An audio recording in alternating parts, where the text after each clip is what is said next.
ओम शांति।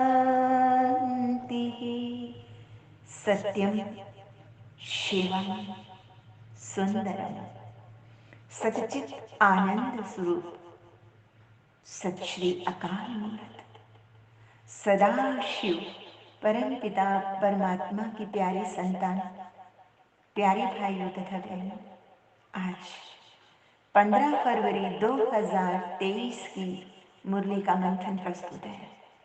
हम जानते हैं कि विभिन्न प्रकार की भट्टियों का प्रयोग उन धातुओं को शुद्ध करने के लिए किया जाता है, उनकी अलाई खत्म करने के लिए किया जाता है। जैसे सोना, चांदी, पीतल, लोहा आदि धातुओं को पिघलाने के लिए इन भट्टियों का प्रयोग आम रूप से किया जाता है और बहुत ही हाई टेम्परेचर पर लोहे जैसी धातु को पिघलाया जाता है। भगवान शिव कहते हैं, तुम बच्चों की आत्मा भी आयरन एज्ड हो गई है, इसमें भी लोहे जैसे कड़े विकारी संस्कार हो गए हैं। इन विकृत संस्कारों को सुसंस्कृत करने के लिए तुम्हारे लिए राजयोग की भट्टी मोस्ट वैल्यूएबल है। आत्मा को योग की ज्वालामूर्त भट्टी में डालने से ही तुम्हारे विकृत संस्कार, निकृष्ट संस्कार भस्म होंगे। सोने को भी भट्टी में डालने से खोट निकल जाती है और वो शुद्ध कुंदन बन जाता है। बाबा ने कहा, अभी तुम्हारी आत्मा शुद्ध कुंदन बन रही है। बाबा ने अनेक मुरलियों में हमें स्पष्ट किया है कि ज्ञान सागर मंथन के लिए अमृत वेले का टाइम बहुत अच्छा है। अमृत वेले उठकर बुद्धि से एक परम पिता परमात्मा, उस सत्यम शिवम सुंदरम को याद करो। तुम्हारा अजपा जाप निरंतर चलता रहे, श्वासोश्वास उस परम पिता परमात्मा की याद प्राण रूप में समाई रहे। तुम्हें सूक्ष्म व स्थूल में शिव बाबा कहने की दरकार नहीं है। तुम्हें तो बुद्धि से एक प्रभु पिता को सच्चे दिल से याद करना है, बहुत प्रेम से याद करना है। कैसे? जैसे आशिक माशूक एक दूसरे को निरंतर याद करते रहते हैं। वे कोई मंत्र जाप तो नहीं ना करते, बस दिल से याद करते हैं। तुम बच्चों को भी कभी फरियाद नहीं करनी है, पर दिल से याद करना है।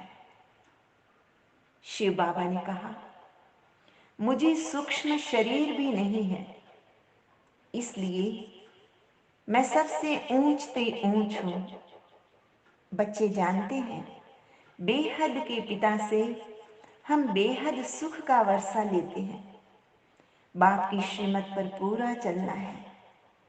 जो खुद याद करते हैं और औरों को याद कराते हैं, बुद्धि की लगन उस परमात्मा से जुड़ाते हैं, वो जैसे बाबा के मददगार हैं। बाबा बच्चों को समझाते रहते हैं, बाकी थोड़ा टाइम है, तुम्हारी तो बेहद की बहुत बड़ी घड़ी है। बेहद की विश्व घड़ी बता रही है कि अब घर जाने का समय है। इसलिए बेहद के पिता को याद करने से तुम्हारे विकर्म विनाश होंगे और तुम पवित्र आत्माएं बन जाएंगी। कलयुग में न बाप को याद जानते, न अपने आप को ही जानते हैं, सिर्फ भगवान को पुकारते रहते हैं। अभी तुम भगवान शिव को अच्छी रीति से जान गए हो। दुनिया में कोई नहीं समझते हैं कि परम पिता परमात्मा बिंदु है, अति सूक्ष्म। ये भी कहते हैं कि वो सूक्ष्म है, हजारों सूर्यों से भी तीखा कहते हैं, तेजो में कहते हैं। जब एक तरफ तो कहते हैं कि ईश्वर नाम रूप से न्यारा है, फिर हजारों सूर्य से तीखा क्यों कहते हैं? ये भी जैसे रॉन्ग हो जाता है ना। अभी भगवान शिव आकर हमें समझाते हैं कि मैं अति सूक्ष्म ज्योति बिंदु स्वरूप हूं, मैं ही ज्ञान का सागर, सृष्टि का बीज रूप पतित पावन हूं। तुम बच्चों की कर्मातीत अवस्था अंत में होगी।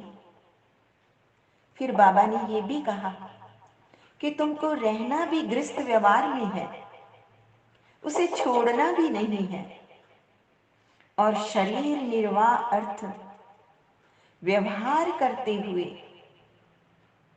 कमल फूल समान पवित्र रहना है। देखो, देवता तो है ही पूर्ण पवित्र,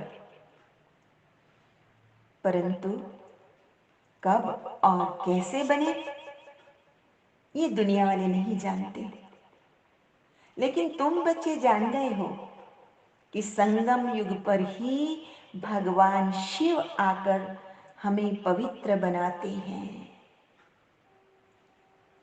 इसलिए पवित्र जरूर बनना है। तुम बच्चे जानते हो, पुरुषार्थ अनुसार ही प्रारब्ध मिलती है। जैसा कर्म वैसी प्रारब्ध। ये सूक्ष्म प्रक्रिया चलती रहती है। अभी तो तुमको श्रेष्ठ कर्म सिखलाने वाला वो स्वयं भगवान मिला है, जो गाइड बनकर कर्मों की गुह्य गति बताकर श्रेष्ठ कर्म करना सिखाते हैं। तुम आत्माओं को शिव बाबा को अच्छी रीति से याद करना चाहिए। तुम ब्रह्मा के द्वारा शिव बाबा के एडॉप्टेड बच्चे हो, तो दिल से उस परम पिता परमात्मा को शुक्राना निकलना चाहिए कि उसने भाग्य बना दिया जिसे कोई नहीं पूछता था। उसे तूने इतना ऊंचा उठा दिया कि जिसे दुनिया ऊंची निगाहों से देखने लगी। उस परमात्मा का शुक्राना करें जो निरंतर अपनी स्नेहमयी कृपामयी बौछारों में हमें सुरक्षित रखता है। कुछ इसी भाव से युक्त एक गीत सुनते हैं कि दिल कहे प्रभु तेरा शुक्र। चरणों में जगह मांगी थी, हमें दिल में बसा लिया। एक नजर के प्यासे नजरों में समा लिया।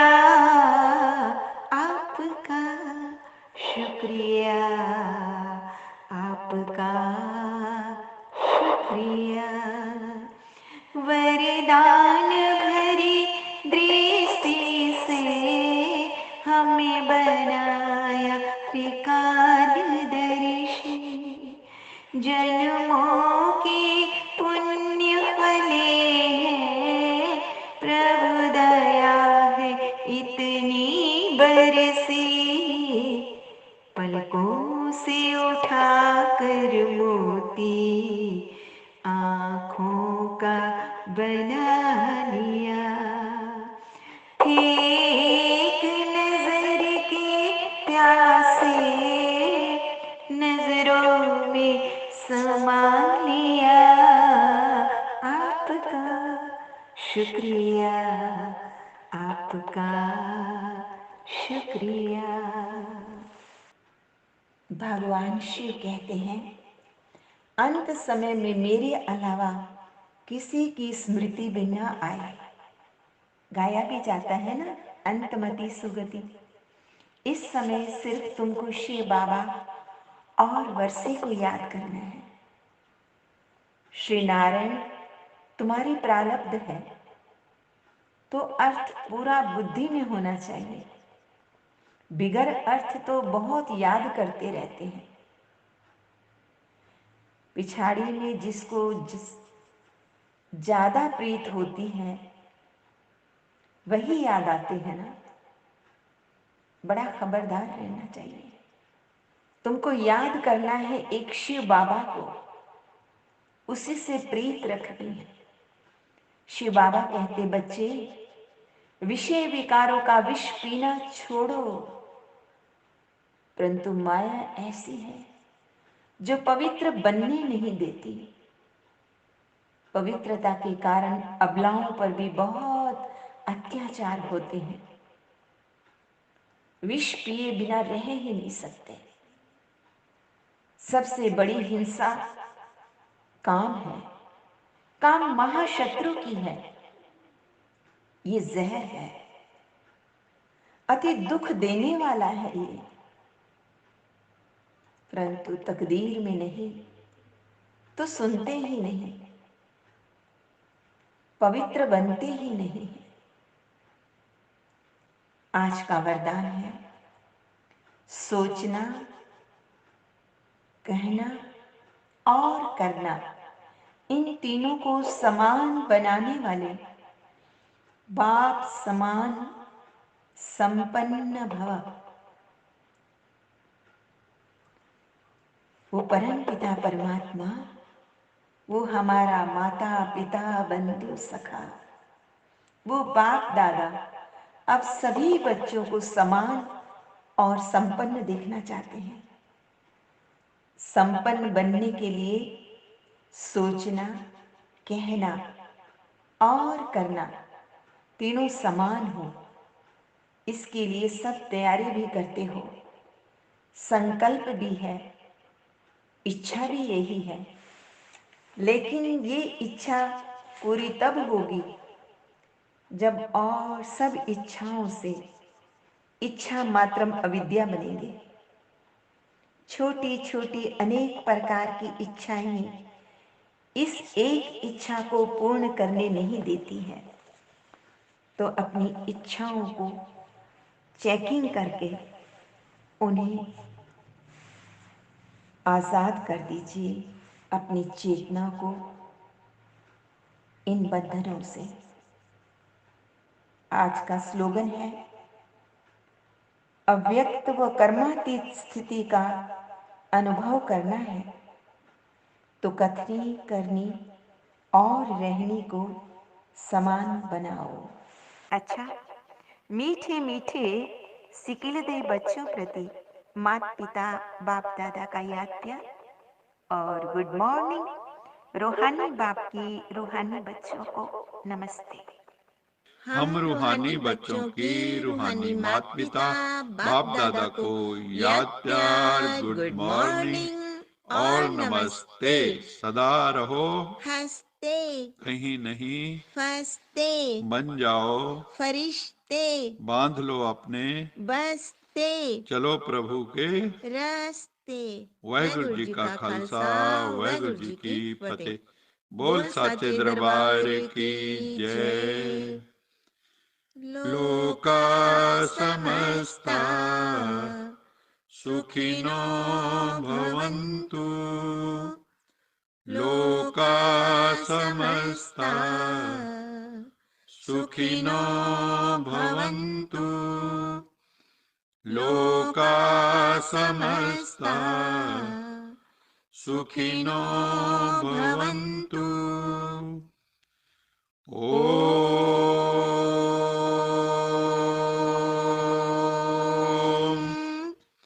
शांति शांति।